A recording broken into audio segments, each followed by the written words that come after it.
तो चलिए दोस्तों, हम लोग शुरू करते हैं टेस्ट नंबर 18। टेस्ट नंबर 18 किसका? मई से जून का। मई से जून टेस्ट का टेस्ट नंबर 18 है। इसको हम लोग डिटेल में देखेंगे, ठीक है। क्वेश्चन पे आ जाते हैं। फर्स्ट क्वेश्चन को देखिए।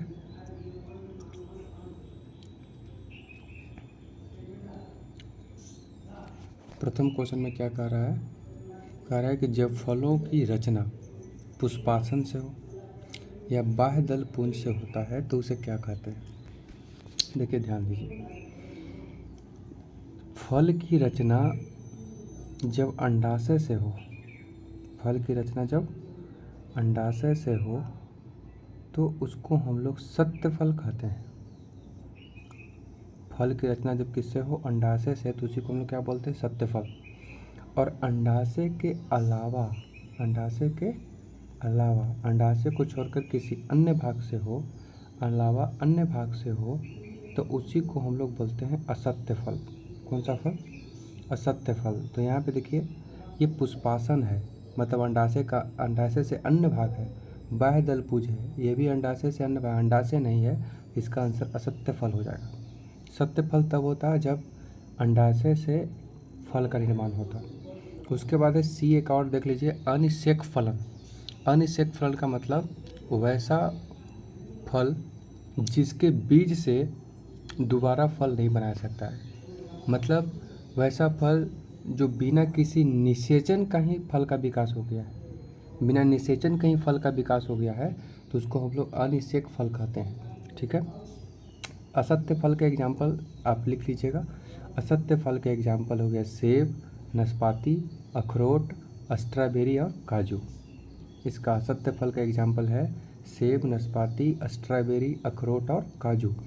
अनिषेक फल का उदाहरण है जैसे केला हो गया, अंगूर हो गया, संतरा हो गया, ये सब अनिषेक फल का उदाहरण है। आते हैं क्वेश्चन नंबर सेकंड पे। सेकंड क्वेश्चन क्या कर रहा है वो देखिए। सेकंड क्वेश्चन कह रहा है कि निम्नलिखित में कौन सा एक कोलाइड घोल नहीं है? कौन सा एक कोलाइड घोल नहीं है? देखिए, मिश्रण जो होता है वो मिश्रण दो प्रकार का होता है। एक होता है समांगी मिश्रण, समांगी मिश्रण को हम लोग विलयन कहते हैं। और एक होता है विसमांगी मिश्रण, विसमांगी मिश्रण। तो विसमांगी मिश्रण दो तरह का होता है। एक होता है कोलाइड और एक होता है निलंबन। अब ये जो कोलाइड है, इसका जैसे दूध हो गया, धुआं हो गया, गोंद हो गया, ये सब कोलाइड विलयन जो होता है, ये कोलाइडी विलयन आपको ऐसे आँखों से देखेंगे, नॉर्मल आँखों से, तो आपको समान ही दिखेगा। लेकिन जब इसको माइक्रोस्कोप से देखेंगे तो विसमान रूप से मिश्रित होती है। तो यह पूछा जाए कि कोलाइडिक किस प्रकार का मिश्रण है? विसमांगी मिश्रण। निलंबन किस प्रकार का मिश्रण है? तो विसमांगी मिश्रण। अब विलयन किस प्रकार का मिश्रण है? तो वो समांगी मिश्रण होता है। अब ये देखिए,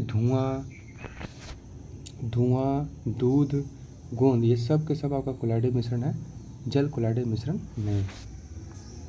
अब आते हैं अगले क्वेश्चन पे। अगला क्वेश्चन क्या है देखिए, question number third. Question number third आपसे कह रहा है कि डायनेमो का कार्य सिद्धांत किस पर आधारित है? तो डायनेमो का कार्य सिद्धांत विद्युत चुंबकीय प्रेरक पर आधारित है, जो फैराडे ने दिया था। फैराडे ने विद्युत चुंबकीय प्रेरक सिद्धांत क्या है दोस्तों, इसको थोड़ा सा हम लोग डिटेल में देखते हैं।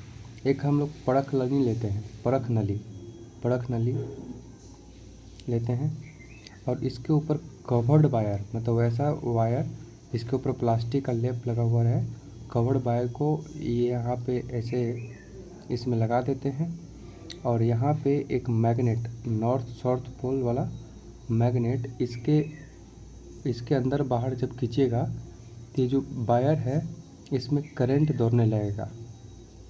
इसी को हम लोग बोलते हैं विद्युत चुंबकीय प्रेरक सिद्धांत। एक परख नली लिए और उस परख नली में के चारों तरफ तार लपेट दिए, वैसा तार जिसमें प्लास्टिक का, और एक और ध्यान रखिएगा तार एक दूसरे पर चढ़ा हुआ नहीं रहना चाहिए, और उसमें नॉर्थ पोल साउथ पोल मतलब एक मैग्नेट लेते हैं और उस मैग्नेट को इसके अंदर बाहर कीजिएगा तो इस तार में करंट उत्पन्न हो जाएगा। इसी करंट को हम लोग बोलते हैं प्रेरित विद्युत धारा। कौन सा धारा? प्रेरित विद्युत धारा। इसी को हम लोग बोलते हैं विद्युत चुंबकीय प्रेरक। विद्युत चुंबकीय प्रेरक ये डायनामो के कार्य सिद्धांत पर आधारित है। अब हम लोग आते हैं क्वेश्चन नंबर 4 पे। तो क्वेश्चन 4 क्या कह रहा है मित्रों, दोस्तों? तो क्वेश्चन आपका 4 कह रहा है, 3 तो हो गया, 4 इसको थोड़ा सा और ऊपर कर लेते हैं। क्वेश्चन नंबर 4 कह रहा है नाइट्रोजन क्षारों की कौन सी जोड़ी आरएनए में पाई जाती है? नाइट्रोजन क्षार की कौन सी जोड़ी आरएनए में पाई जाती है? तो देखिए डीएनए और आरएनए,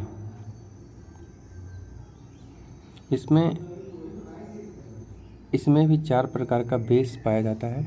डीएनए में भी और आरएनए में भी 4 प्रकार का बेस पाया जाता है। वो बेस आप यहाँ पे याद कर लीजिए। एक है एडेनिन, गुआनिन, साइटोसिन और थाइमिन। यहाँ पे भी है आपको एडेनिन, गुआनिन, साइटोसिन, लेकिन थाइमिन के स्थान पर यहाँ पे यूरासिल होता है। याद रखिएगा एडेनिन, गुआनिन, साइटोसिन, थाइमिन, और यहाँ पे एडेनिन, गुआनिन, साइटोसिन और यूरासिल, तो केवल यहाँ पे अंतर है। तो आपका ऑप्शन देख लीजिए, कह रहा है कि आरएनए में कौन सी जोड़ी पाई जाती है? तो थाइमिन और साइटोसिन तो दोनों में पाया जाता है, सॉरी थाइमिन तो डीएनए में पाया जाता है। यहाँ पे देखिए एडेनिन यूरासिल, तो एडेनिन और यूरासिल, तो ये ऑप्शन सही हो जाएगा। उसके बाद गुआनिन, थाइमिन, ये थाइमिन फिर से आ गया डीएनए में, थाइमिन फिर से आ गया डीएनए में, इसका आंसर हो जाएगा बी। ठीक है, उसके बाद हम लोग क्वेश्चन नंबर 5 पर देखते हैं। क्वेश्चन नंबर 5 क्या कह रहा है? क्वेश्चन नंबर 5 को पढ़िए। निम्नलिखित में कौन सा एक कथन सत्य नहीं है? इसमें से कौन सा कथन एक सत्य नहीं है? सल्फ्यूरिक अम्ल के निर्माण में संपर्क विधि में उत्प्रेरक वैनेडियम पेंटाऑक्साइड का उपयोग किया जाता है। तो देखिए पहले उपयोग किया जाता था प्लेटिनम का, लेकिन प्लेटिनम सोना से भी बहुत महंगा धातु है और मिलता भी बहुत कम है। तो एक और उत्प्रेरक का खोज हुआ V2O5 वैनेडियम पेंटाऑक्साइड, तो इसी का प्लेटिनम का स्थान पर V2O5 का उपयोग करते हैं। तो संपर्क विधि से सल्फ्यूरिक एसिड जब बनता है तो उत्प्रेरक कैटालिस्ट के रूप में V2O5 का उपयोग करते हैं, वैनेडियम पेंटाऑक्साइड का उपयोग करते हैं। उसके बाद सेकंड देखिए, ये तो सही हो गया। कौन सा कथन गलत है ये पूछ रहा है आपसे, गलत कथन को चुनना है। सेकंड देखिए, अमोनिया निर्माण के हैबर विधि में उत्प्रेरक लोहा तथा मोलिब्डेनम का उपयोग करते हैं। तो सही बात है, इसमें लोहा Fe और मोलिब्डेनम MO का उपयोग करते हैं हैबर विधि में। ठीक है, अब अगला है हाइड्रोजनीकरण की प्रक्रिया में उत्प्रेरक निकल उपयोग करता है। हाइड्रोजनीकरण का मतलब होता है, हाइड्रोजनीकरण जैसे अल्कीन है और अल्कीन से हम लोग अल्केन बना रहे हैं। जब अल्केन से अल्कीन बना रहे हैं तो यहाँ पे हम लोग निकल का उपयोग करते हैं हाइड्रोजन को जोड़ने के लिए इसमें, इसी को हाइड्रोजनीकरण कहते हैं। तो ये भी सही है, ये भी सही है, ये भी सही है। वैनेडियम लोहा मोलिब्डेनम एवं अन्य उत्प्रेरक F ब्लॉक के हैं? नहीं, ये सब के सब D ब्लॉक के तत्व हैं। और D ब्लॉक कहाँ से कहाँ होते हैं? ग्रुप नंबर 3 से लेकर ग्रुप नंबर 12 तक, ग्रुप नंबर 3 से लेकर ग्रुप नंबर 12 तक। तो ये आपका गलत हो गया, यानी कि यहाँ पर क्वेश्चन के हिसाब से सही क्या होना चाहिए? तो क्वेश्चन के हिसाब से आपका क्वेश्चन नंबर डी सही होना चाहिए, ऑप्शन नंबर डी सही होना चाहिए।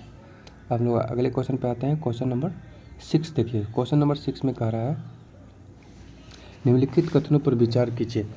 पूर्णतः शुद्ध अर्धचालक को नैज अर्धचालक कहते हैं। सही है। जो पूर्णतः शुद्ध अर्धचालक है जैसे सिलिकॉन, जर्मेनियम, जो पूर्णतः शुद्ध अर्धचालक है सिलिकॉन, जर्मेनियम, इसको हम लोग नैज अर्धचालक भी कहते हैं। इसको हम लोग नैज अर्धचालक भी कहते हैं। उसके बाद है एन टाइप पी टाइप अर्धचालक को भी नैज अर्धचालक कहते हैं? नहीं, इसको हम लोग बाह्य अर्धचालक कहते हैं। क्या कहते हैं? बाह्य अर्धचालक कहते हैं।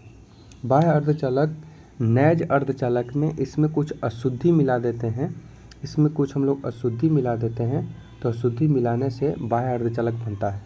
अब देखिए एन टाइप और पी टाइप क्या है। एन टाइप का मतलब है कि जो शुद्ध अर्धचालक है, सिलिकॉन और जर्मेनियम जैसे शुद्ध अर्धचालक है, उसमें हम लोग क्या करते हैं कि 5 वैलेंसी वाले तत्व, 5 वैलेंसी वाले तत्व जैसे फास्फोरस हो गया, आर्सेनिक हो गया और एंटीमनी हो गया, इसको हम लोग मिला देते हैं। तो इसको मिलाने से जो बाह्य अर्धचालक बनता है वो एन टाइप का होता है। और जो पी टाइप का बाह्य अर्धचालक है, उसमें हम लोग सिलिकॉन और जर्मेनियम जैसे शुद्ध अर्धचालक के साथ में 3 वैलेंसी वाले जैसे बोरॉन हो गया, एल्युमिनियम हो गया और इंडियम हो गया, इसको हम लोग मिलाते हैं। तो पी टाइप का मतलब कि 3 वैलेंसी वाले मिलाएंगे और एन टाइप का मतलब 5 वैलेंसी वाले मिलाएंगे। तो यहाँ से आपको क्लियर हो गया होगा। फर्स्ट सही है, सेकंड गलत है, तो केवल एक। अब हम लोग आते हैं अगले पे। क्वेश्चन नंबर 7 क्या कह रहा है, देखिए क्वेश्चन नंबर 7 कह रहा है कि पारिस्थितिकी ताल पारिस्थितिकी तंत्र पॉन्ड इकोसिस्टम। अब ये ताल पारिस्थितिकी तंत्र क्या होता है, पॉन्ड इकोसिस्टम क्या होता है। क्वेश्चन नंबर 7 देखते हैं। कह रहा है कि ताल पारिस्थितिकी मतलब तालाब पारिस्थितिकी तंत्र पॉन्ड इकोसिस्टम का जीव भार पिरामिड किस प्रकार का होता है। तो दोस्तों यहाँ पे थोड़ा सा हम लोग इसको समझ लेते हैं, उसके बाद आप खुद से आंसर इसका टिक कर दीजिएगा। क्वेश्चन नंबर 7 को, क्वेश्चन नंबर 7 में सबसे पहले ये जीव भार आप समझिए। बॉडी में 65% जल होता है हम लोग के पास। अगर ये पूरा जल निकाल दिया जाए, हटा दिया जाए, तो जो बच जाता है उसी को हम लोग जीव भार कहते हैं। जीव का भार, रियल भार जीव का वही। अब ये जीव भार का जो पिरामिड होता है, जीव भार का पिरामिड, ये समझने के लिए आपको बताएं कि जीव भार होता क्या है। अब जीव भार का पिरामिड वो डिपेंड करता है, जीव भार का पिरामिड कि स्थलीय है कि जलीय है। जो स्थलीय जीव भार होते हैं उनके पिरामिड सीधा होता है दोस्तों, और जो जलीय पिरामिड होते हैं उसके जीव भार जो जलीय होते हैं उनके जीव भार पिरामिड उल्टा होता है। जलीय मतलब तालाब, झील, समुद्र ये सब, और स्थलीय मतलब मरुस्थल, वन, घास स्थल, ये सब पर जो जीव जंतु होते हैं उसके जीव भार का पिरामिड सीधा होता है और जलीय का जीव भार आपका उल्टा होता है।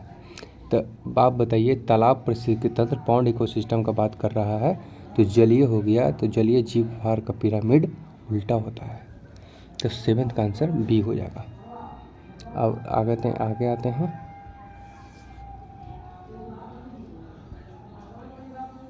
क्वेश्चन नंबर 8 पे। क्वेश्चन नंबर 8 क्या कह रहा है वो देखिए। क्वेश्चन नंबर 8 में कह रहा है आपको कि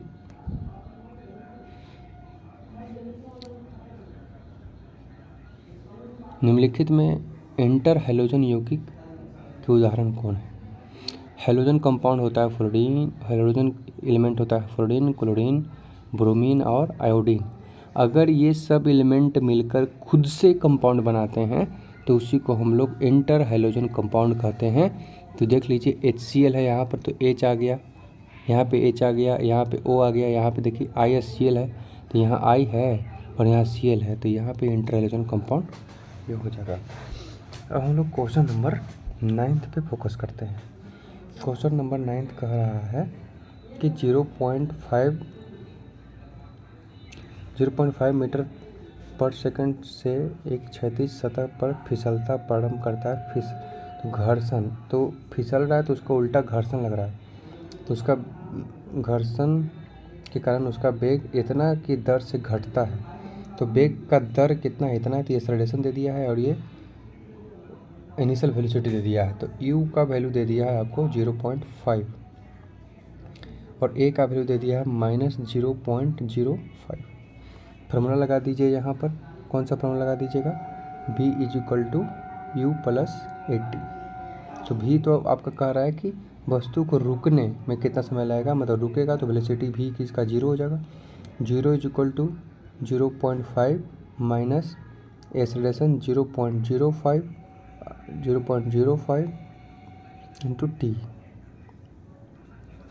तो टी का वैल्यू हो जाएगा 0.5 डिवाइडेड बाई 0.05। तो ये 5 से 5 घट गया, ऊपर हो जाएगा 100 और नीचे हो जाएगा 10। तो इसका आंसर 10 होगा, ऑप्शन नंबर बी। ठीक है, हम लोग नेक्स्ट क्वेश्चन पे चलते हैं। अगला क्वेश्चन है क्वेश्चन नंबर 9। क्वेश्चन नंबर 9 क्या कह रहा है वो देखिए। तो क्वेश्चन नंबर 9 आपसे कह रहा है एक बस, क्वेश्चन नंबर 9 तो कंप्लीट हो गया दोस्तों। 9 के बाद 10 को देखिए। 10वां क्वेश्चन कह रहा है कि बेडाक्विलीन दवा किस बीमारी के लिए है, तो टीबी के लिए। टीबी बैक्टीरिया से होता है और ये हमारे फेफड़े को प्रभावित करता है। ठीक है, ट्यूबरकुलोसिस जिसको हम लोग बोलते हैं। तो 10th का आंसर ए हो जाएगा। बैक्टीरिया के कारण होता है टीबी और फेफड़ों को प्रभावित करता है, याद रखिएगा। किसी कारण होता है, बैक्टीरिया के कारण प्रभावित किसको करता है, तो फेफड़ा को प्रभावित करता है। ठीक है, क्वेश्चन नंबर 11 देखिए। निम्नलिखित कथनों पर विचार कीजिए। पादप कोशिका मतलब पेड़ पौधा का कोशिका जंतु कोशिका से बड़ी होती है, हमेशा होती है। पादप कोशिका क्रोमोसोम, तो कोशिका के अंदर होता है क्रोमोसोम। जब कोशिका बड़ा है तो कोशिकांग भी बड़ा होगा। जंतु कोशिका क्रोमोसोम से ज़्यादा बड़ा होता है, तो दोनों ऑप्शन सही है। फर्स्ट और सेकंड दोनों कथन सही है, तो ऑप्शन नंबर सी। आ लगाते हैं क्वेश्चन नंबर 12 पर। क्वेश्चन नंबर 12 कह रहा है कि यूरेनियम 92 235 से 7 अल्फा और 8 बीटा कण निकाले उत्सर्जित कर जाते हैं। देखिए, अल्फा कण जब निकलता है तो नीचे वाला परमाणु संख्या 2 से घटता है। तो 7 अल्फा कण निकल रहा है तो नीचे वाला 2 से घटेगा और ऊपर वाला 4 से घटेगा। ठीक है, और जब बीटा निकलता है तो बीटा निकल रहा है 4 को, तो 4 बीटा निकल रहा है। तो एक बीटा निकलने पर नीचे वाला प्लस हो जाता है, बढ़ जाता है 1 से, ऊपर वाले पे कोई प्रभाव नहीं पड़ता है। तो यहाँ पे आपको घटाना है अल्फा वाले में, तो देख लीजिए यहाँ पे केवल घटेगा, यहाँ पे तो बढ़ेगा नहीं क्योंकि 0 है। तो 235 में से 7 का 28 घटा दीजिए, तो 17 में से 8 गया 9 और ये बच गया 0, 209। और नीचे वाला क्या है कि यहाँ पे 92 है, तो 92 में पहले 14 घटेगा और यहाँ पे फिर से 4 ऐड हो जाएगा, मतलब फाइनली 10 घटेगा। तो 92 में से 10 घटाइएगा तो आपका 82 हो जाएगा। तो ऑप्शन ए में 82 तो दिख रहा है, लेकिन 210 मिस्टेक से है, वो 209 होना चाहिए। ऑप्शन ए सही है, यहाँ पे सुधार लीजिएगा। 209 और 82 क्लियर है दोस्तों। 235 में 28 घटाएंगे तो 37 में 28 घटाएंगे, 1 मिनट सॉरी, यहाँ 35 था तो 15 में से 8 गया 7, 15 में से 8 गया 7, 207 होगा दोस्तों। ठीक है, ये टाइपिंग मिस्टेक हो गया आंसर में। हम लोग आगे आते हैं अगले क्वेश्चन को देखिए। अगले क्वेश्चन क्या कर रहा है, क्वेश्चन नंबर 13। यदि जल में विभिन्न त्रिज्या की कोष नलियों को डुबाया जाता है तो जल की ऊंचाई h निम्नलिखित में से किसे प्राप्त। देखिए यहाँ पे जल भरा हुआ है। अब यहाँ पे एक हम लोग नली डुबा रहते हैं, ठीक है, इसका त्रिज्या r है और हाइट इसका h है। और एक बड़ा सा डुबाते हैं जिसका त्रिज्या बहुत ज़्यादा है, इसका त्रिज्या बड़ा हो गया और हाइट छोटा हो गया। इसका कहने का मतलब ये है कि अगर r बढ़ेगा तो h आपका घटेगा हाइट तक, क्योंकि अगर आप रेडियस बढ़ाइएगा तो कम ही ऊंचाई तक पानी जाएगा और रेडियस घटा दीजिएगा तो ज़्यादा ऊंचाई तक पानी जाएगा। यानी कि r और h दोनों का मल्टीप्लिकेशन कांस्टेंट होगा, एक बढ़ेगा एक घटेगा। तो कौन सा ऑप्शन हो जाएगा, ऑप्शन नंबर ए। चलिए अब आते हैं क्वेश्चन नंबर 14 पर। क्वेश्चन नंबर 14 क्या कह रहा है, 14 क्या कह रहा है क्वेश्चन नंबर 14 का कहना यह है कि मूल दाब कहाँ उत्पन्न होता है। मूल दाब कहाँ उत्पन्न होता है, देख लीजिए। मान लीजिए कि आपके पौधा है, तो इस पौधे के जड़ में ये मूल रोम पाए जाते हैं। इसको हम लोग बोलते हैं मूल रोम। ये मूल रोम का काम क्या है कि ये मिट्टी से जल को खींचता है, मिट्टी से जल को खींचता है मूल रोम। अब ये जो मूल रोम है, मूल रोम के पास तो जल यहाँ पे आ गया। अब मूल रोम से जाइलम ऊतक तक पानी को पहुँचाने के लिए जो दाब उत्पन्न होते हैं, उसी दाब को हम लोग बोलते हैं मूल दाब। ठीक है, मूल दाब का मतलब फिर से समझ लीजिए। मूल दाब का मतलब होता है मूल रोम से जल को ऊपर ले जाने के लिए जो उत्पन्न दाब होता है, उसी को बोलते हैं मूल दाब। अब ये मूल दाब उत्पन्न कहाँ पे होता है, तो जाइलम जो ऊतक होते हैं उसमें बहुत सारे छोटे छोटे जाइलम वाहिकाएँ होती है। जो मूल रोम में सटी हुई रहती है। तो मूल रोम में जल तो आ गया, अभी जाइलम वाहिकाएँ में एक दाब उत्पन्न होगा और उसी दाब के कारण जल आपका जाइलम उत्तम तक जाता है और जाइलम उत्तम पूरे पेड़ में फैला देता है। तो यहाँ पे हो जाएगा ऑप्शन नंबर डी। ठीक है, अब आगे आते हैं। इस क्वेश्चन का आंसर तो आपका डी हो गया। अब यहाँ पे देखिए, निम्नलिखित में किस में हाइड्रोजन बॉन्ड पाया जाता है। तो हाइड्रोजन बॉन्ड बनने के लिए H अटैच्ड होना चाहिए F के साथ, O के साथ और N के साथ, फोन के साथ। तो यहाँ पे देखिए O के साथ अटैच्ड है, यहाँ F के साथ अटैच्ड है, यहाँ O के साथ अटैच्ड है, यहाँ N के साथ अटैच्ड है। तो ऑप्शन नंबर डी इसमें अनुपस्थित है। क्वेश्चन नंबर 16 देखिए, 4 विद्युत उपकरण जिसमें प्रत्येक की शक्ति 50 वाट है, 10 घंटे तक चलाई जाती है, इसके द्वारा खर्च की गई ऊर्जा बताइए। मतलब कितने यूनिट खर्च हुआ। तो जो यूनिट होता है उसका फॉर्मूला होता है किलो वाट घंटा। तो किलो के लिए 1/10 1/1000 कर दीजिए, क्योंकि वाट दिया हुआ है तो वाट में 1000 से भाग देंगे तो किलो वाट हो जाएगा। अब यहाँ पर 50 है और कितने घंटा जल रहा है, तो 10 घंटा जल रहा है। अब कितने उपकरण हैं, विद्युत उपकरण, तो 4 हैं, तो 4 से गुना भी कर दीजिए। तो 5 का 20 हो गया, तो 1 जीरो उसमें से कट गया और 2 जीरो यहाँ पे कट गया। तो आपका डायरेक्टली आंसर 2 यूनिट आ जाएगा। यहाँ पे इसको सुधार लीजिएगा, 2 यूनिट, ऑप्शन नंबर सी। 2 ही यूनिट होगा, 20 यूनिट नहीं होगा, 2 ही यूनिट होगा। ठीक है, अब हम लोग आते हैं क्वेश्चन नंबर 17 पे। क्वेश्चन नंबर 17 क्या कह रहा है, देखिए। क्वेश्चन नंबर 17 में कह रहा है कि इंटर कलेक्टेड डिस्क पाया जाता है किस में, तो पाया जाता है कार्डिक पेशी में। इंटर कलेक्टेड डिस्क किस में पाया जाता है, कार्डिक पेशी में। कार्डिक पेशी जैसे हृदय पेशी मतलब होता है मांसपेशी। तो जो हृदय होती है वो कार्डिक मांसपेशी से बनी होती है और इसमें अंतर्विष्ट डिस्क पाया जाता है, जिसके कारण इसमें थकावट नहीं होता है। इसमें यूरिक अम्ल नहीं पाया जाता है हृदय में, इसमें थकावट नहीं होता है। तो जो आपका कार्डियक पेशी होता है उसमें अंतर्विष्ट डिस्क पाया जाता है। क्वेश्चन नंबर 18, एथिलीन अणु में कार्बन के 2 परमाणु के बीच, इथिलीन अणु कहेगा, इसका फॉर्मूला होता है C2H4। C2H4 मतलब दोनों कार्बन के बीच में डबल बॉन्ड है, तो यहाँ पे 2 आंसर हो जाएगा।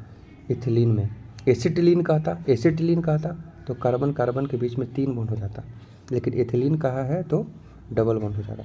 क्वेश्चन नंबर 19, ठंड लगने पर कंपकपी क्यों आता है। जैसे हम लोग को ठंड लगता है तो हाथ रगड़ते हैं, क्यों, ताकि ऊष्मा उत्पन्न हो।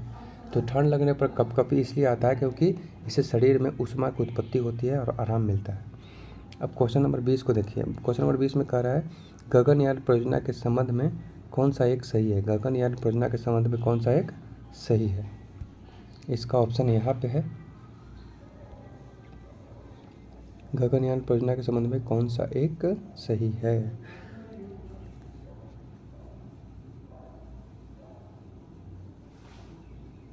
गगनयान परियोजना के रूप में कौन सा एक सही है या सही नहीं है। सही नहीं है दोस्तों। यहाँ पे देख लीजिए, कह रहा है गगन, 20 नंबर क्वेश्चन पढ़िए, नीचे वाला क्वेश्चन पढ़ लीजिए यहाँ पर कि गगनयान परियोजना में एक संबंध में कौन सा एक कथन सही नहीं है। ठीक है, अब हम लोग आते हैं इसके ऑप्शन पर। तो है क्या, देखिए कौन सा कथन सही है, नहीं सॉरी सही नहीं है। तो गगनयान परियोजना जो है यह भारत का पहला मानव अंतरिक्ष कार्यक्रम है। सही है।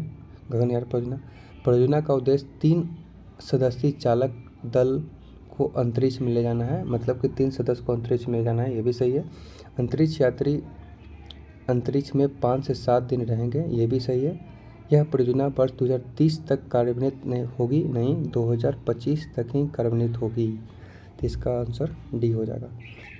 अब है क्वेश्चन नंबर 21। क्वेश्चन नंबर 21 में है कि पौधों, यहाँ पे पढ़िए, पौधों के किस ऊतक में अंतरकोशीय इंटर सेलुलर स्थान पाए जाते हैं जो गैसीय विनिमय में सहायक होते हैं। तो ध्यान से देखिए, इसका आंसर हो जाएगा पेरेन्काइमा। पेरेन्काइमा ऊतक में हम लोग क्वेश्चन नंबर 21 पे बात करते हैं। क्वेश्चन नंबर 21 में कह रहा है कि पौधों के किस ऊतक में अंतरकोशीय स्थान पाया जाता है। तो पेरेन्काइमा में अंतरकोशीय स्थान पाया जाता है, जिसकी वजह से ये फोल्ड होता है। अब क्वेश्चन नंबर 22 को देखिए, हीलियम का परमाणु द्रव्यमान 4 mu है तथा परमाणु क्रमांक 2 है। हीलियम के नाभिक में कितने न्यूट्रॉन होंगे। तो 4 में से 2 घटा दीजिए, आंसर 2 हो जाएगा।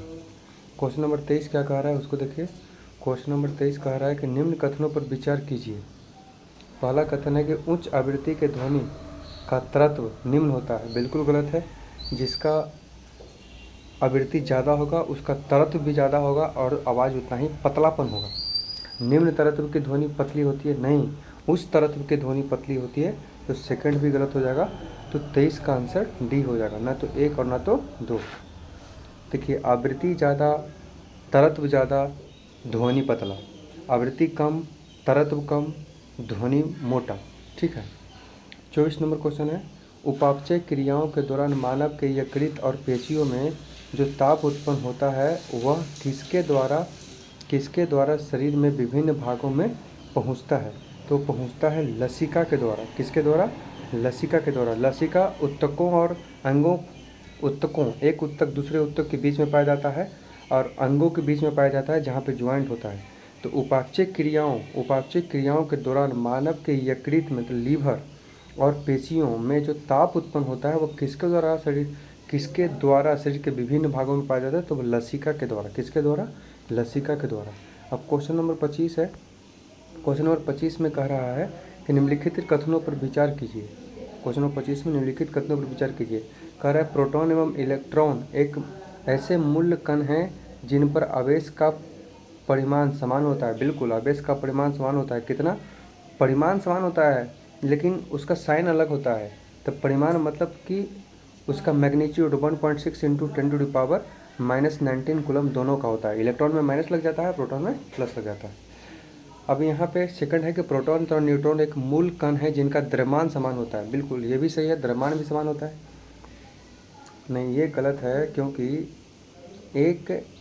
एक न्यूट्रॉन का द्रव्यमान लगभग 1 mu और एक प्रोटॉन का द्रव्यमान लगभग 1 mu होता है, लेकिन एक इलेक्ट्रॉन का द्रव्यमान 1/1838 mu होता है। 1/1838 mu होता है। तो न्यूट्रॉन प्रोटॉन होता तो सही है, लेकिन यहाँ पे प्रोटॉन और न्यूट्रॉन कहा है तो प्रोटॉन न्यूट्रॉन कह रहा है, मतलब प्रोटॉन और न्यूट्रॉन, तो ये भी सही हो जाएगा। अगर इलेक्ट्रॉन कहता तो गलत हो जाता।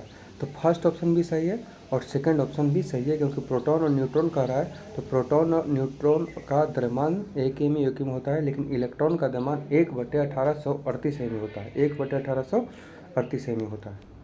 ठीक है, तो अगले क्वेश्चन पे बात करते हैं। इसमें दोनों सत्य है, दोनों कथन सत्य हैं, तो हो जाएगा सी आंसर। 26 नंबर क्वेश्चन है। 26 नंबर क्वेश्चन क्या कह रहा है वो देखिए। 26 नंबर क्वेश्चन कह रहा है कि 3 गुना आवर्धित काल्पनिक प्रतिबिंब तब प्राप्त होता है जब एक उत्तल लेंस में 24 सेंटीमीटर की दूरी पर एक वस्तु को रखा जाए। इस लेंस की फोकस दूरी बताइए। इस लेंस की फोकस दूरी बताइए कि फोकस दूरी इसका क्या होगा। बहुत ही आसान क्वेश्चन। यहाँ पे प्रतिबिंब काल्पनिक कह रहा है, तो काल्पनिक का मतलब होता है कि इसका आवर्धक प्लस में होगा, और प्लस में कितना है 3।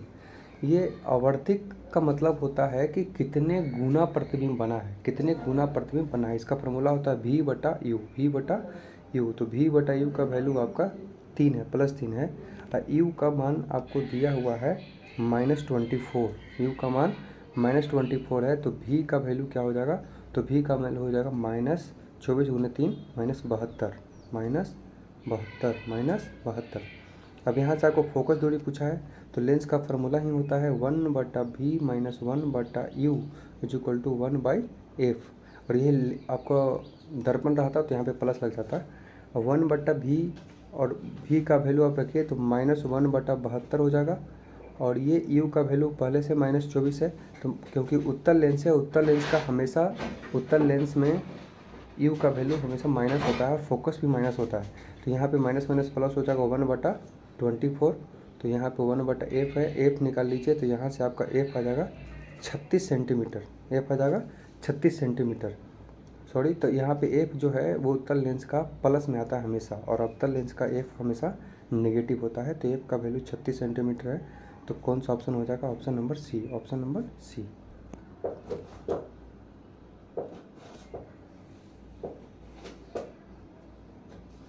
अब है अगला क्वेश्चन, क्वेश्चन नंबर 27 कह रहा है निम्नलिखित में से कौन एक उभयचर वर्ग के लक्षण नहीं है, उभयचर वर्ग के लक्षण नहीं है।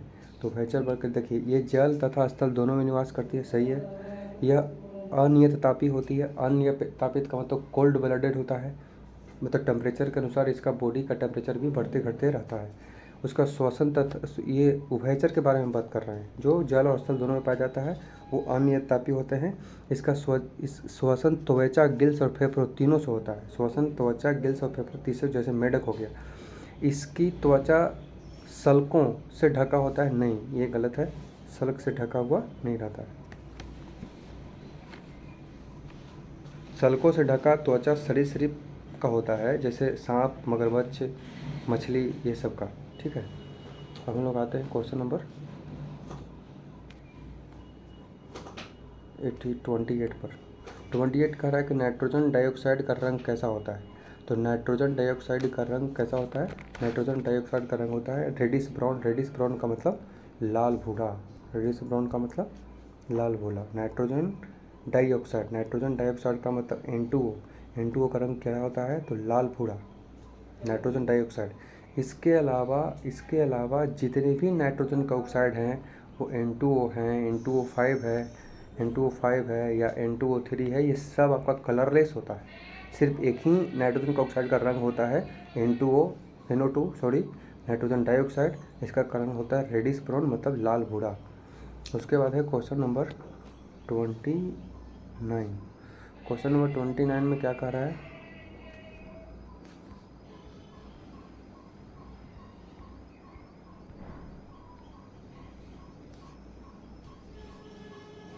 क्वेश्चन नंबर 29 में कह रहा है कि विराम रेस्ट से मुक्त पतन, मतलब ये रेस्ट कोई बॉडी है और फ्री फॉल मोशन कर रहा है, इसके रूप में नीचे पृथ्वी की ओर आती वस्तु द्वारा तय की गई दूरी समानुपाती होती है। किसके समानुपाती होती है, तो देख लीजिए, यहाँ से कोई बॉडी है वो नीचे की ओर गिर रही है, नीचे की ओर गिर रही है, फ्री फॉल मोशन कर रही है, मतलब यहाँ पर जो एक्सेलरेशन है नीचे की ओर है, बॉडी भी नीचे की ओर आई है, तो यहाँ पे जी का वैल्यू प्लस हम लोग लेंगे, और ऊपर से बॉडी आ रही है तो उसका रेस्ट में था तो यू का वैल्यू 0 हो गया। तो यहाँ पे फॉर्मूला लगा दीजिए, S is equal to U T plus half A T square, half G T square. अब यहाँ पे एस आपसे पूछा है कि वस्तु द्वारा तय की गई दूरी किसका समानुपाती होगा, तो यू का वैल्यू तो 0 है, तो एक्स इज इक्वल टू हो जाएगा हाफ जी टी स्क्वायर। तो ये आपको क्वेश्चन नंबर 29 यहाँ पे गिरते समय, यहाँ पे देखिए क्वेश्चन नंबर बी, गिरते समय के वर्ग का समानुपाती होता है। ये देखिए टी स्क्वायर है, टी स्क्वायर का वैल्यू बढ़ेगा, इसका वैल्यू बढ़ेगा, ये दोनों इक्वल है, तो आप कह सकते हैं X directly personal to T square, X directly personal to T square. तो ऑप्शन नंबर बी। अब है क्वेश्चन नंबर 30। क्वेश्चन नंबर 30 क्या कह रहा है वो देखिए। क्वेश्चन नंबर 30 कह रहा है कि डिजिटल स्काई प्लेटफॉर्म निम्नलिखित में से किससे संबंधित है। तो डिजिटल स्काई प्लेटफॉर्म मानव रहित हवाई ड्रोन से संबंधित है। डिजिटल स्काई प्लेटफॉर्म, जैसे देखिए डिजिटल स्काई प्लेटफॉर्म एक बनाया गया है ताकि कोई ड्रोन उड़ाए तो सबसे पहले इस प्लेटफॉर्म से अनुमति लेना पड़ता है। तो मानव रहित हवाई ड्रोन उड़ाने से संबंधित है। मानव रहित हवाई ड्रोन अगर आप उड़ाते हैं तो डिजिटल स्काई प्लेटफॉर्म से आपको अनुमति लेना पड़ेगा। ठीक है। क्वेश्चन नंबर 31 क्या कह रहा है, मानव भ्रूण एम्ब्रॉय का हृदय कब स्पंदन होता है, मतलब हृदय कब बनता है। देखिए फर्स्ट महीने के बाद हृदय का विकास हो जाता है, विकास होना शुरू हो जाता है। प्रथम महीने के बाद जब बच्चा पेट में प्रथम महीना का हो जाता है तो हृदय का विकास होना जाता है। दूसरे मंथ के अंत में हाथ पैर अंगुली का विकास होना शुरू हो जाता है। तीसरे महीने के अंत में सभी अंग विकास कर जाते हैं और पाँचवें महीने के अंत में गर्भ में गतिशीलता आ जाती है। गर्भ में गतिशीलता मतलब माता को पता चल जाएगा कि पेट में बच्चा जैसे तैसे लात मारता है, तो वो 5th महीने के बाद ही होता है। और सिर पर बाल आना शुरू हो जाएगा 5वें महीने के बाद। और छठे महीने के अंत में पूरे शरीर पर बाल आ जाता है, पूरे शरीर पर बाल आ जाता है। और 9वें महीने में शिशु का जन्म हो जाता है। याद रखिएगा, फर्स्ट महीने में हृदय का विकास, सेकंड महीने के अंत में हाथ पैर अंगुली का विकास, थर्ड महीने में सभी अंगों का विकास, और 5th महीने में गर्भाशय में उसका गतिशील हो जाता है और सिर पर बाल आना शुरू हो जाता है। छठे महीने के अंत में पूरे शरीर पर बाल आता है। 9वां महीना में बच्चा जन्म ले लेता है। ठीक है। पहला, दूसरा और तीसरे महीना तक गर्भपात कराना सुरक्षित है, इसके बाद गर्भपात कराना सुरक्षित नहीं है। यहाँ पे कह रहा है कि किस मानव भ्रूण में हृदय का स्पंदन करने लगता है, हृदय कब स्पंदन करने लगता है। तो इसका आंसर हो जाएगा विकास के 6ठे सप्ताह में,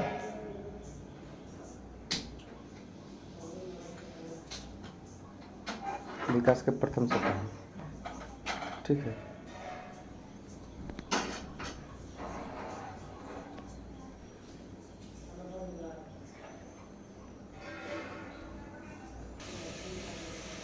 तो 31 का आंसर हो जाएगा ए।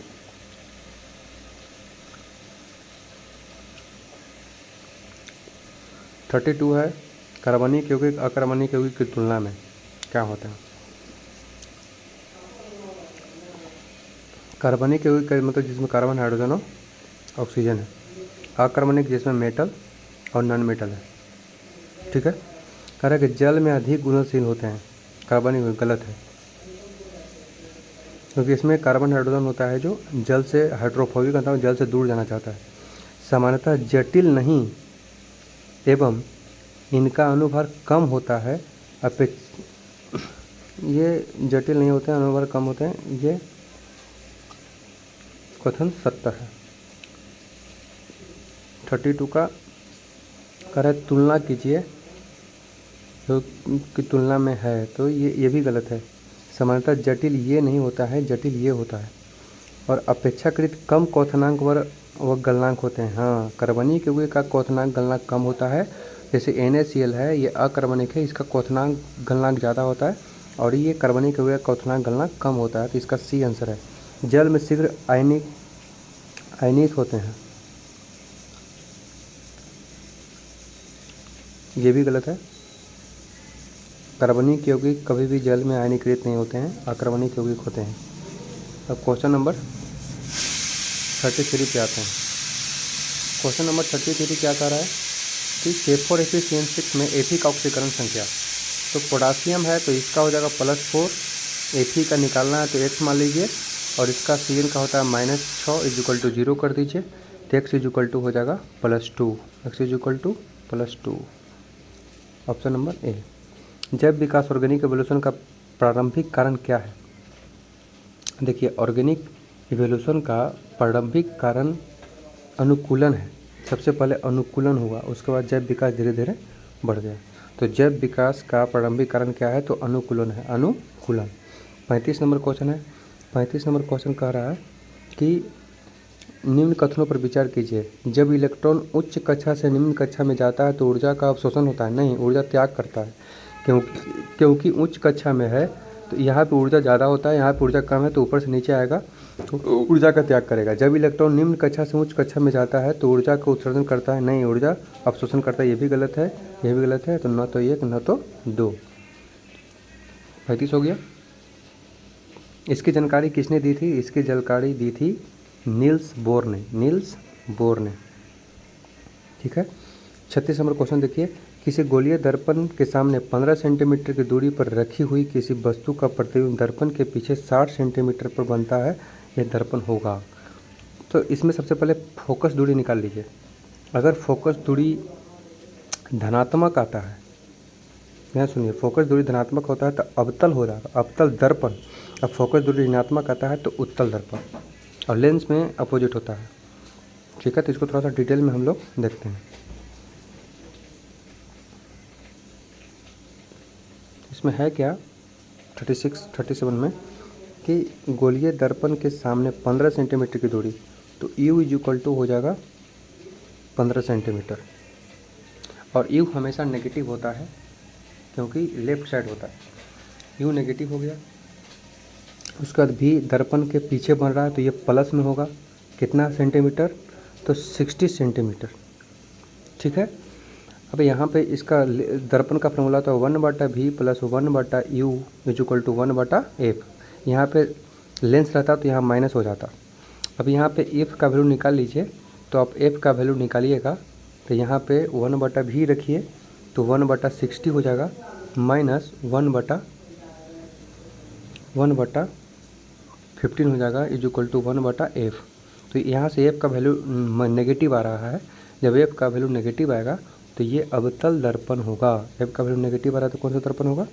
अवतल दर्पण होगा। ठीक है, इसका ऑप्शन ए। f का वैल्यू नेगेटिव तो दर्पण कैसा? अवतल। अब लोग आते हैं अगले क्वेश्चन पे भी। तो क्वेश्चन नंबर 37 देखिए। क्वेश्चन नंबर 37 कह रहा है कि निम्न में से कौन सा सुमेलित है? इसमें से सुमेलित कौन है? तो प्लेग जीवाणु से होता है।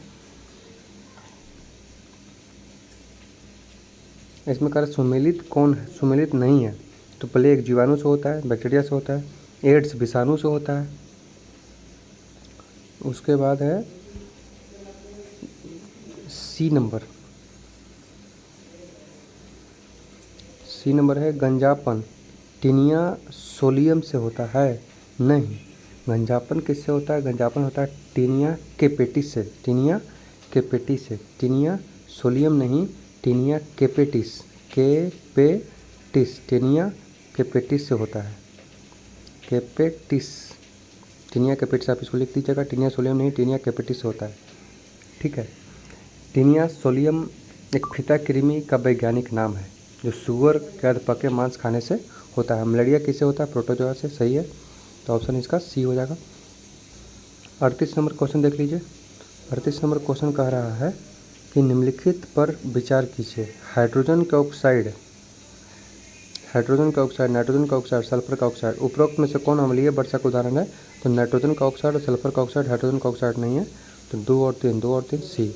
39 नंबर है जब गहरे समुद्र की मछलियाँ समुद्र की सतह पर लाई जाती है तो उसके शरीर फट जाते हैं। ऐसा इसलिए क्योंकि उनके शरीर में खून बहुत तेज़ गति से बहने लगता है, बहुत तेज़ गति से बहने लगता है। क्योंकि जो नीचे हैं तो उनको ब्लड जो नीचे है तो पानी का प्रेशर उस पर ज़्यादा है, तो ब्लड उसका तेज़ हाई प्रेशर पर है। जब धीरे धीरे ऊपर आता है तो बॉडी में प्रेशर घटता है जिसकी वजह से तेज़ी से घूमने लगता है।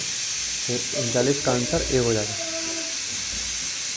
क्वेश्चन नंबर 40 देखिए। हाल ही में डल झील और उसके चारों ओर के क्षेत्र को इको सेंसिटिव जोन घोषित करने हेतु एक पैनल गठित हुआ है। पारिस्थितिकी महत्वपूर्ण क्षेत्र के चारों ओर कितने दूर के लिए है? कितने दूर सेंसिटिव क्षेत्र बनाए गए हैं? तो ये जो सेंसिटिव क्षेत्र है वो बनाया गया है 10 किलोमीटर तक का सेंसिटिव क्षेत्र बनाया गया। इसका ऑप्शन बी हो जाएगा। 41 नंबर, निम्न में से कौन एक जीवित जीवाश्म है? इसमें से जीवित जीवाश्म कौन है? तो जीवित जीवाश्म आपका इसमें साइकस है। जीवित जीवाश्म है साइकस। इसका आयु होता है 3000 से 4000 वर्ष तक। इसको ये ही आपका जीवित जीवाश्म है साइकस, क्योंकि इसका आयु बहुत ज़्यादा होता है, इसलिए इसको जीवित जीवाश्म कहा जाता है। सोडा लाइम किसका मिश्रण है? हमें ध्यान से देखिएगा, सोडा लाइम किसका मिश्रण है? तो सोडा लाइम सोडियम हाइड्रोक्साइड और कैल्शियम ऑक्साइड का मिश्रण है। सोडियम हाइड्रोक्साइड और कैल्शियम हाइड्रोक्साइड का मिश्रण को सोडा लाइम कहते हैं। अब है क्वेश्चन नंबर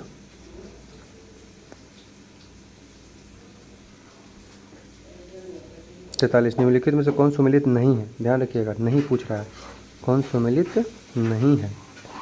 ठीक है, इसको पहले मिटा देते हैं, जो सुमेलित नहीं है वो पूछ रहा है। तो देखिए दोस्तों, आवृत्ति जो होता है, आवृत्ति की इकाई होती है प्रति सेकंड। प्रति सेकंड मतलब टी इनवर्स है, सही है, m0 है, l0 है, तो ये सही है। कोणीय बेग का मतलब होता है रेडियन पर सेकंड। रेडियन पर सेकंड, कोणीय बेग का मतलब रेडियन पर सेकंड। रेडियन का कोई बीमा नहीं होती है, लेकिन सेकंड की बीमा टी इनवर्स होती है। तो ये भी सही हो गया, क्योंकि m0 l0 तो टी इनवर्स क्या केवल। यहाँ पे है जड़त्व आघूर्ण। तो जड़त्व आघूर्ण का जो यूनिट होता है kg मीटर स्क्वायर। जड़त्व आघूर्ण का मतलब kg metre square, mass into distance का स्क्वायर होता है। तो जड़त्व का मतलब kg मीटर स्क्वायर। जड़त्व आघूर्ण का मतलब kg मीटर स्क्वायर। तो kg के लिए हो जाएगा m, मीटर स्क्वायर के लिए l2 और t का पावर होता है 0। तो यहाँ पे t का पावर माइनस दिया हुआ है, तो यही आपको गलत है। यहाँ होना चाहिए था m l2 t 0, लेकिन यहाँ t माइनस है, तो यही आंसर है। प्रतिबल तो ये आपका सही है, m l inverse t inverse. ठीक है,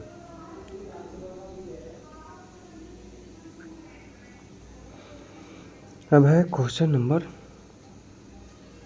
44। क्वेश्चन नंबर 44 में कह रहा है कि किसी विद्युत बल्ब का पर 220 वाट 100 वाट लिखा हुआ है, जब इसे 110 वाट पर जोड़ा जाए तो इस बल्ब की शक्ति क्या होगी? यहाँ पे देखिए, P बराबर फार्मूला होता है V²/R। तो सबसे पहले यहाँ से R निकाल दीजिए। इस बल्ब का रेसिस्टेंस 220 वोल्ट है, तो V इक्वल टू हो जाएगा 220 और P इक्वल टू हो जाएगा 100। तो R इक्वल टू हो जाएगा 220 गुना 220 और बटा में 100, तो हो जाएगा 22 गुने 22 ओम। 22 गुने 22 ओम, याद रखिएगा। अब यहाँ पे कह रहा है कि 110 वाट 110 वोल्ट पर जोड़ा जाएगा तो इस बल्ब की शक्ति क्या होगी? तो फिर से ये फॉर्मूला लगा दीजिए, और यहाँ पे आपसे पावर पूछ रहा है, तो P इक्वल टू 110 गुना 110 अब बटा R तो यहाँ से आप निकाल ही नहीं, क्योंकि रेसिस्टेंस तो चेंज होने वाला है नहीं, क्योंकि बल्ब तो वही है। तो यहाँ पे हो जाएगा 22 गुना 22, 11 दूनी 22, 11 दूनी 22, नीचे बच के 4, ऊपर बच के 100, तो 100 बटा 4 25 वाट।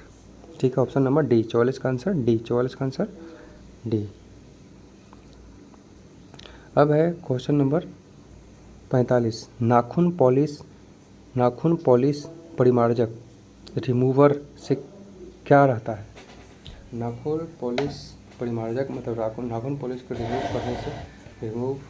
रिमूव करने के लिए किसका उपयोग किया जाता है?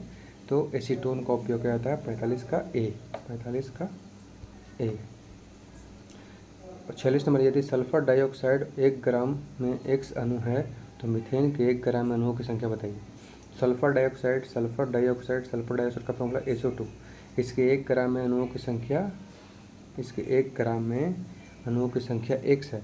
तो पहले यहाँ पे तो मीथेन के 1 ग्राम में अणुओं की संख्या पूछ रहा है। ठीक है, अब इसको थोड़ा सा हम लोग डिटेल में देखते हैं। सल्फर डाइऑक्साइड का जो मोलर मास होता है वो सल्फर का होता है 32 और ऑक्सीजन का 16 दूनी 32 दूनी 64। ठीक है, और मीथेन का CH4 का 1 मोल का भार कितना होगा? तो 16 ग्राम। अब इसके 1 ग्राम में एक्स अणु है। देखिए 64 ग्राम में अणु जो है कितने होगा, तो एक ग्राम में अणु की संख्या, 1 ग्राम में अणु कह रहा है कि एक्स है, तो इसके 64 ग्राम में अणु कितने हो जाएगा, तो 64 एक्स अणु है। तो मीथेन के 1 ग्राम अणुओं में अणुओं की संख्या कितनी होगी, ठीक है। इसके 64 ग्राम में अणुओं की संख्या, एक ग्राम में एक्स अणु, 64 ग्राम में 64 एक्स है, तो इसके 16 ग्राम में कितना होगा, तो 1 ग्राम में 64 है, तो 16 ग्राम में 16 से भाग दे दीजिए, 16 चौका 64, तो हो जाएगा 4x मतलब ऑप्शन नंबर डी दोस्तों, ठीक है। अब हम लोग बात करते हैं क्वेश्चन नंबर 47 पर। कैल्सीटोनिन हार्मोन का स्राव किस अंतःस्रावी ग्रंथि से होता है। कैल्सीटोनिन हार्मोन का स्राव किस अंतःस्रावी ग्रंथि से होता है। कैल्सीटोनिन ये होता है थायराइड ग्रंथि से। कैल्सीटोनिन हार्मोन का स्राव किससे होता है, अंतःस्रावी ग्रंथि से, थायराइड से। कैल्सीटोनिन हार्मोन का स्राव किससे, थायराइड से। और क्वेश्चन नंबर 48, कार्बन का अक्रिस्टलीय शुद्ध रूप क्या है। तो ये हीरा क्रिस्टलीय है, ग्रेफाइट क्रिस्टलीय है, चारकोल क्रिस्टलीय नहीं है, फ्लोरीन क्रिस्टलीय है, चारकोल क्रिस्टलीय नहीं है, चारकोल कोयला और काजल, चारकोल कोयला काजल ये अक्रिस्टलीय है, तो ऑप्शन नंबर सी हो जाएगा। हैलोजन लैंप का तंतु निम्न में से किस मिश्र धातु का बना होता है। तो हैलोजन लैंप का तंतु टंगस्टन और सोडियम का बना होता है। राष्ट्रीय सुदूर संवेदन एजेंसी कहाँ स्थित है। राष्ट्रीय सुदूर संवेदन एजेंसी हैदराबाद में स्थित है। सुदूर संवेदन स्थिति कहाँ पे स्थित है,